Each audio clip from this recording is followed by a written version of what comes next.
அன்பான மக்களே, இந்த பதிவு உங்களுக்காக தான். நம்ம எதை நோக்கி போயிட்டுருக்கோன்னு கொஞ்சமாவது சிந்திச்சிங்களா? யாராவது யோசிக்கிறீங்களா?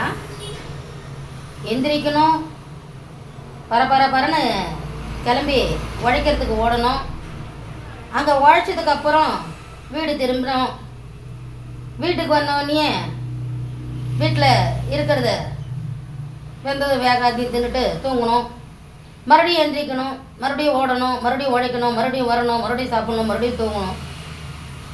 இது வாழ்க்கை தான். ஆனால் அந்த வாழ்க்கையை புரிஞ்சு வாழுங்க. ஏன் ஓடுறோம், எதுக்காக ஓடுறோம், ஓடுறதுக்கு ஏதாவது ஒரு குடிமானம் இருக்கா அப்படின்னு புரிஞ்சுக்கிட்டு ஓடுங்க. இதை ஏன் நான் சொல்கிறேன்னா, அனைவரும் ரொம்ப கஷ்டப்படுறீங்க, உழைக்கிறீங்க, ஓடுறீங்க, ஓடா தேயுறீங்க. ஆனால் கேளு, எப்போ கேளு, ஒரே கஷ்டங்க, ஒரே கடங்க, ஒரே தொல்லைங்க. சம்பாதிக்கிறது எங்கே போகுதுன்னே தெரிலங்க, எதுக்கு உழைக்கிறோம், ஏன் வாழறோன்னே தெரிலங்கன்னு சலிச்சுக்கிறது. எல்லாமே உங்ககிட்ட தாங்க இருக்கு. ஓடுற ஓட்டத்தை சரியா ஓடுங்க. சரி, உழைக்கிறீங்க, உழைச்சிட்டு வர காசை என்ன பண்ணுறீங்க? சேமிக்கிறீங்களா? இல்லை. இந்த கடன் கட்டினேன், அந்த கடன் கட்டினேன், இவனுக்கு கொடுத்தேன், அவனுக்கு கொடுத்தேன், கேபிள் கட்டினேன், அரிசி வாங்கினேன், பருப்பு வாங்கினேன் அப்படின்னு புலம்புறீங்களா கண்டி?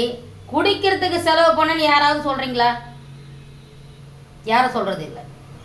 அப்போ சம்பாதிக்கிறத பருப்பு வாங்குறேன், புளி வாங்குறேன், மிளகா வாங்குறேன், கேபிள் டிவி கட்டுறேன், கரண்ட் பில் கட்டுறேன், வாடகை கட்டுறேன், ஃபீஸு கட்டுறேன், லோன் கட்டுறேன்னு இப்படி தான் சொல்கிறீங்களா கண்டி? யாராவது நான் குடிக்கிறதுக்கு இவ்வளோ எடுக்கிறேன்னு சொல்கிறீங்களா?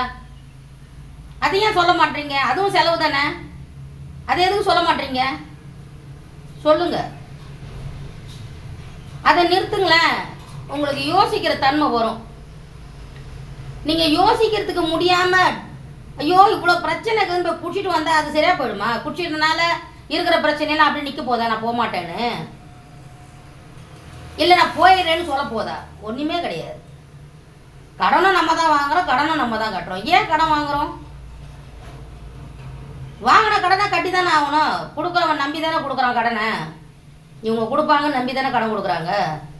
அந்த கடனை வாங்கும் போது சிரிப்பு இருக்குது, கொடுக்கும் போது ஏன் கோபமும் ஆத்திரமும் பொறாமையும், அதாவது அவங்கள திட்டுறது. ஒரு மாதம் கொடுத்தா வாங்கிக்கிறான், ஒரு மாதம் இல்லைன்னா போக மாட்டான் அப்படின்னு எதுக்கு சொல்கிறீங்க? நம்பி தானே உங்களுக்கு பணம் கொடுக்குறாங்க. அதனால் யோசித்து கஷ்டப்படுங்க, யோசித்து செலவு பண்ணுங்க, சிக்கனத்தோடு வாழுங்க. அதுக்குன்னு கஞ்சத்தனம் பண்ணாதீங்க. கடன் இல்லாமல் வாழுங்க. கடன் இல்லாத மனுஷன் எவன் இருக்கான்னு கேட்குறீங்களா? நாங்கள் இருக்கிறோம், எங்களுக்கு கடன் கிடையாது. ஏன்னு கேளுங்க, எல்லா வேலையும் நாங்களும் பார்க்குறோம் உங்களை போல். வீட்டு வாடகை கட்டுறோம், கரண்ட் பில்லு கட்டுறோம், சோறு துண்டுறோம், நல்லது பொழுது பார்த்துக்குறோம், போகிறோம் வரோம், எல்லா செலவும் இருக்குது. உடம்பு செலவு சரியில்லைன்னா அதுக்கு செலவு பண்ண வேண்டியது இருக்குது, எல்லாம் இருக்குது. ஆனால் திட்டம் போட்டு செலவு பண்ணணும். அந்த குடியை எடுத்துன்னு போய் ஓரமாக தூக்கி விசிறி வச்சுட்டு ஒரு மாதத்தை பண்ணி பாருங்களேன், உங்களுக்கு தெரியும். என்னடா அம்மா இப்படிலாம் பேசுகிறேன்னு நினைக்காதீங்க. ரொம்ப பேர் கவலைப்படுறாங்க. எவ்வளோதான் உழைச்சாலும் போமா வெறுப்பாக இருக்குதும்மா, 10 ரூபாய் இல்லைம்மான்னு கவலைப்படுறாங்க. உங்களுக்கு சொல்லி கொடுக்கறதுக்கு ஆள் இல்லையா, இல்லை சொன்னாலும் ஏற்றுக்கிற மனசு இல்லையான்னு தான் எனக்கு தெரியல. மனசு இருக்கிறவங்க ஏற்றுக்குன்னு நான் சொல்கிறத செய்யுங்க. அதுக்கப்புறம் என்கிட்ட பேசுங்க, மெசேஜ் பண்ணுங்க. நன்றி, வணக்கம்.